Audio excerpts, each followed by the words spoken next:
Hey everyone, Anthony here, founder of Quantum Voice AI. I'm really glad that you are here with me today.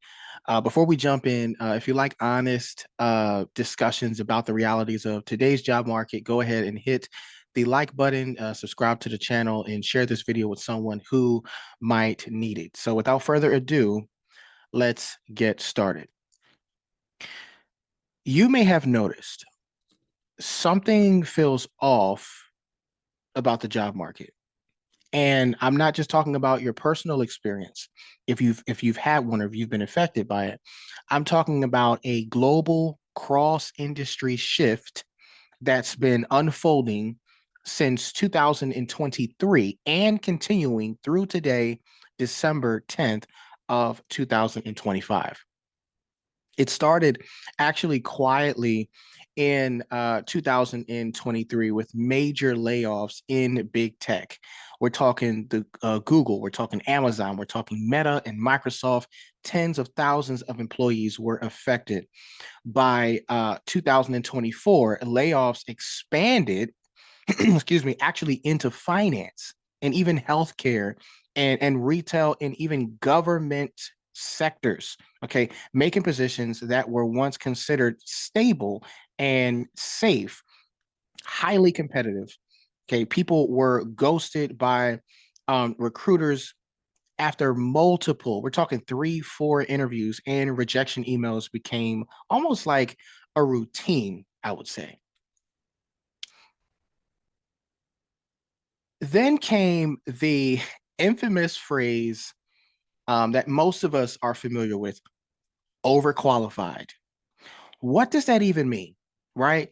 Why is being skilled suddenly a negative?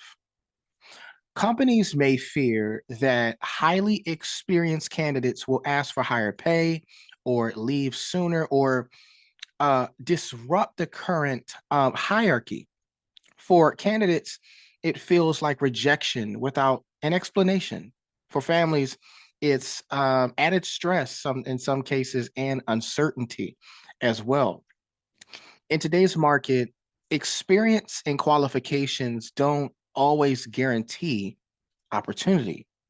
I want to say that again. In today's market, experience and qualifications does not always guarantee opportunity. And that can be deeply frustrating to many job seekers. As I was creating this video, I was asking myself this question: why this job market is so, I would say, harsh, right? From the year, okay, 2 years ago, of 2023 to this year, 2025, I realized there were several forces that collided, right? So one of those in which would be cost cutting. This is inflation and high interest rates forced companies to shrink quickly. Then automation and AI adoption. Okay, not replacing jobs entirely, but automating tasks enough to reduce workforce demand. I will say that. And then number three, internal first hiring. Companies focus on promoting or retaining existing employees to some degree. But then there's also something that I also realize is that sometimes companies, there are some owners that, or some hiring managers that necessarily may not agree with your working style, and they will hire outside of the company to now, when you hire outside of the company, when you have experienced staff, that can almost make the current staff feel that they are not enough or they're not doing enough to be able to claim that particular position. And sometimes it gives off a wrong message to your employees. And number four, recruiter overwhelm, right? Recruiters, they juggle hundreds of applicants per position, creating delays and ghosting. And the result of this, a job market that feels practically impossible, even for highly qualified professionals. Here are some examples of real stories from real people. These are conversations that I actually have had. I'm not going to mention any names, but I did want to add some of their stories into this because it really impacted me when I was listening to their stories. So to sum it all up, parents with 15 plus years of experience suddenly out of work, struggling to land interviews. We're talking 15 years, guys, of experience. That's a career at that point. There's no reason you should even be in the job market. But now they're not even. It's the interview process is now hard for those that has 15 years of experience. Then you have high level executives that are ghosted after multiple rounds of interviews. Why you need to have 4 or 5 interviews now in 2025 is absolutely ridiculous. And just excuse me, in my opinion, I just don't think that it's relevant enough to have that many interviews. And then you have young professionals with master's degrees, right, that are rejected from entry level positions. Does not make any sense. Okay. We reward our young professionals to go to college. And when they accomplish things like that, because they go back to college, right? And they study, okay? They get not just their associates, their bachelors, they get their masters. All of this is great. And the next thing you know, they're struggling to get a job too. It's gotten a little bit ridiculous. Okay. It's gotten a little bit ridiculous. Okay. These are not isolated cases. Okay. This is actually happening to millions worldwide. Okay. Nationwide. And the emotional toll on this, on people, is real. Okay. Even in this challenging environment, there are ways to adapt. I would recommend networking strategically. Build connections with peers and industry professionals who can advocate for you. Okay, your resume is not the only thing that should introduce you. If you have come, if you need to, I would recommend going to events that is connected to your your portfolio that you've built, your resume. Okay, go to those events, gain information from them. Okay, don't just have a resume that everyone else has. Okay, your word is not just the most important no longer.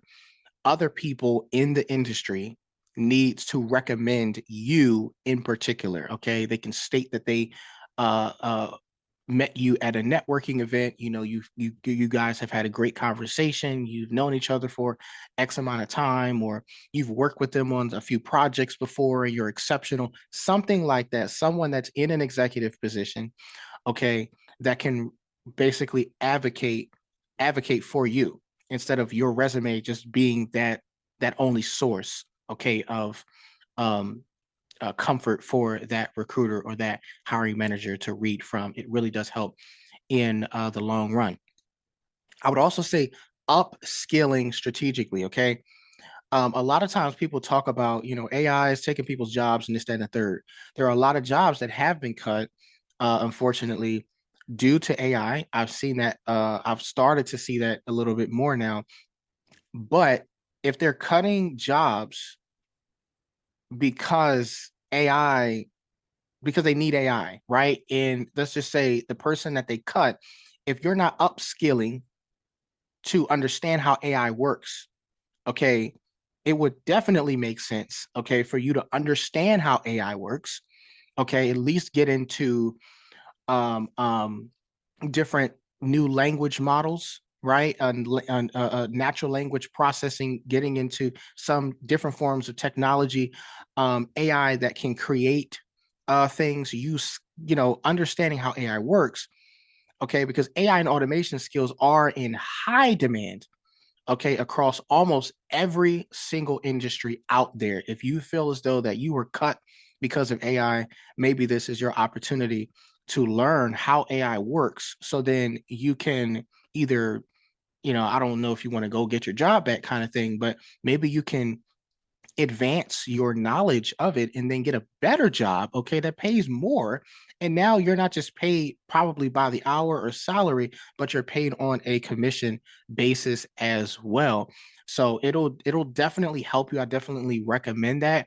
I recommend anybody and everybody, even if you're not necessarily in the industry directly, you should learn something, excuse me, about artificial intelligence and automation and how it can work and how it can impact your business, because businesses are 100% looking into AI and automation. And if those that do not know or is not skilled in this area, you just may find yourself on the chopping block, and it's not a good feeling. Okay.